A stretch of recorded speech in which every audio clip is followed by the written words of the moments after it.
Harmonia në familje është ilaçi më i mirë për të ndihmuar një person që të largohet nga substancat dhe të fillojë të kujdeset për veten. Mirë, po çfarë ndodh? Nëse një njeri ka shumë vite që përdor, automatikisht prish harmoninë në familje, dëmton shëndetin, biznesin, anën ekonomike. Dhe jo vetëm personi që përdor, por e gjithë familja hyn në një tunel dhe duke akuzuar njëri tjetrin dhe duke sikur nuk ka rrugdalje. Mirë, po harmonia, dashuria për njëri tjetrin dhe bashkëpunimi duke ndihmuar njëri tjetrin, në këto vite eksperiencë kam kuptuar që është rruga më e mirë për të dalë, rruga më e mirë për të ndryshuar, për të përmirësuar, dhe pikërisht për këtë kam krijuar një seksion falas për shumë prindër që më kontaktojnë. Mendoj se është hapi i parë për të ndaluar, për të reflektuar që secili të marrë përgjegjësitë e veta dhe secili të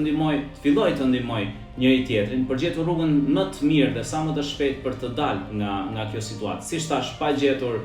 fajtor, pa akuzuar njeri, pa krahasuar me njerëz të tjerë, po secili të ndalojë të reflektojë në familjen e vet dhe të kuptojë që cilët mund të jenë hapat e parë, hapat kryesor për të dalë gjithë së bashku nga kjo situatë dhe më në fund për të gjetur atë harmoninë familjare, sepse jam i bindur që harmonia në familje është ilaçi më i mirë për të gjithë, për të përmirësuar goxha situata, sidomos situata me varësi kur dikush ka shumë vite që përdor. Jam i vetëdijshëm në këto vite, kam parë dhe kam folur me shumë njerëz dhe i di shumë mirë dëmet që bën një person vetes dhe automatikisht edhe familjes. Kështu që jam i bindur që harmonia në familje, duke ndihmuar njëri tjetrin, duke